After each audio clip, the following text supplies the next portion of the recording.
Kolaborasi dengan tajuk kita pagi ini, biar kereta lama asalkan ke mana-mana bersama-sama bersama dengan Encik Zaid Muhammad pagi ni ya. Boleh yang tengah tengok kat Facebook Ikim FM tu share, kongsikan dengan anak-anak yang tengah tanya bapak dia, bapak boleh tak beli handphone baru?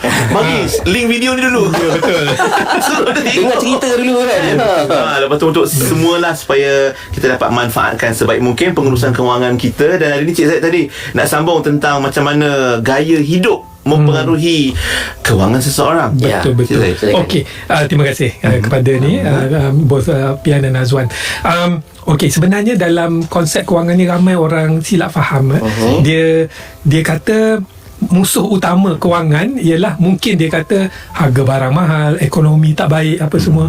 Tapi sebenarnya itu musuh luaran. Musuh yang paling penting yang bakal kita mampu kawal ialah dalaman kita. Nafsu, keinginan, kehendak kita kan, yang biasanya lebih tinggi daripada keperluan.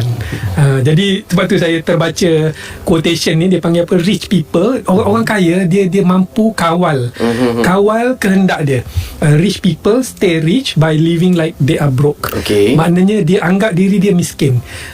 Jadi sebab tu dia mampu jadi sentiasa kaya. Dia mampu kawal. Walaupun dia banyak, dia mampu beli, dia tak beli semata-mata kerana dia kata dia nak hidup macam orang miskin.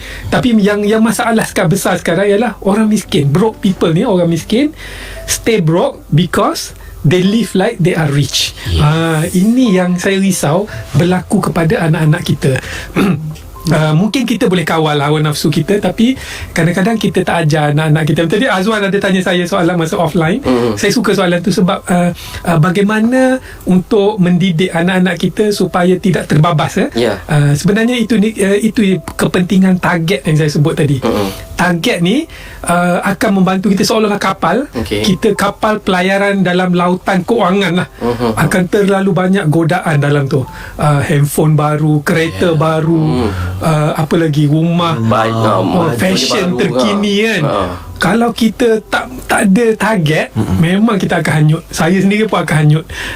Saya, kelemahan saya kasut. My wife selalu pesan, you jangan beli kasut lagi sebab saya suka beli kasut. Orang perempuan saja suka beli kasut.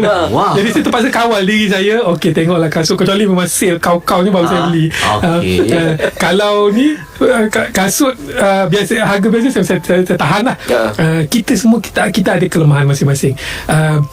Nak tahu kita lemah ke tidak kan, cuba kita masuk dalam kedai yang ada sale. Masuk pintu ni, keluar pintu sana tanpa beli apa-apa. Itu ujian diri. Kedai yang ada sale. Kedai ada sale. Dia bukan kedai nyata je, kedai alam maya pun sama. Kita boleh masuk tengok, tapi jangan terbeli. Yang alam maya biasa tak jumpa pintu keluar. Tahu-tahu je apa, sikat je. Penuh. Macam pengalaman je Pian. Kisah benar. Ya, betul. Itu kita jangan nafikan lah. Saya pun macam tu juga. Kita terima hakikat bahawa kita ni lemah sebenarnya. Jadi sebab itulah kita perlukan target kewangan yang solid. Dalam Islam dah mengajar kita, contohnya nak pergi umrah, nak pergi haji kan, itu adalah target teragung. Jadi kita wajib berusaha untuk buat target tu. Tabung haji kan ada buat tabung. Selagi tak penuh tabung haji tu, jangan pergi sale. Contoh macam tu lah. Kecuali benda tu memang keperluan lah. Kalau kita fikir macam ni, aku nak beli handphone baru ke aku nak masuk dalam tabung haji? Kalau kita insaf betul-betul masa tu, okey tak apa, aku nak cepatkan pergi haji, peluang aku meningkat jika aku masukkan dalam tabung haji. Handphone baru 2,000 contohnya, ambil cash tu masuk dalam tabung haji. Ajar kepada anak-anak. Ini akan melawan hawa nafsu lah. Banyaklah cara-cara, antara cara dia macam tu. Jadi kalau tengok quotation ni, kalau tengok orang kaya-kaya macam Pian ada sebut tadi, siapa, Steve Jobs lah, siapa kan, yang Zuckerberg apa semua, yang tengok artis Hollywood, dia orang yang kaya, dia banyak duit, dia mampu je beli pakaian mahal. Saya pernah tengok seorang artis wanita ni, dia pakai baju $5. Dia keluar biasa je, dia pakai baju $5. Lepas tu paparazzi lah kejar dia, ambil gambar dia posing lah. Lepas tu orang tanya, mana kau dapat baju, kau dah tak pernah nampak. Oh, dia tahu ni baju murah je $5. Paparazzi tak percaya. Mana ada $5? Serius dia tak percaya. Okey lah, kalau kau tak percaya, okey lah, ni baju ni $500. Baru pen newspaper percaya. Maksud dia dia bukan baju tu yang nilai dia, tetapi orang yang memakai. Kalau orang memakai, dia sihat, dia baik hati, muka bercahaya, dia pakai $5, RM5 pun orang akan kata mahal, kan? Sebab cara benda tu kita boleh kawal.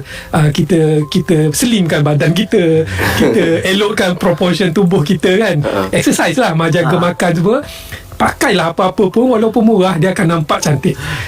Ini antara teknik-teknik yang nak pakai kemas dan sebagainya lah. Tak perlu mahal. Maksud saya, kita tak perlu compensate lah, kita tak perlu ganti dengan benda mahal supaya menaikkan nilai diri kita. Nilai diri kita dekat dalam sebenarnya.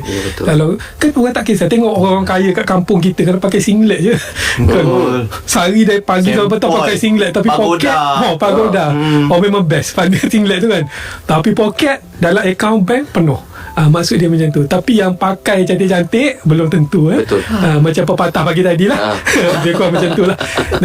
Tak salah. Saya pernah terdengar ustaz ada cerita, dia kata kalau kita nak belanja duit kita, okey, janganlah kedekut sangat sampai hak orang lain kita abaikan. Contohnya hak anak-anak, hak isteri, hak suami, hak keluarga, nak jalan, nak juga enjoy. Kalau mampu beli kereta mahal, belilah, tak ada masalah. Tapi jangan sampai menjerat diri lah. Niat tu kena betul lah, jangan sampai masuk zon merah, zon hitam, kan? Itulah lebih kurang macam tu. Maksudnya itu yang kita letak balik pada topik kita. Kereta lama tak apa, asalkan keluarga kita tu masih tetap happy, bersama-sama. Itu tentang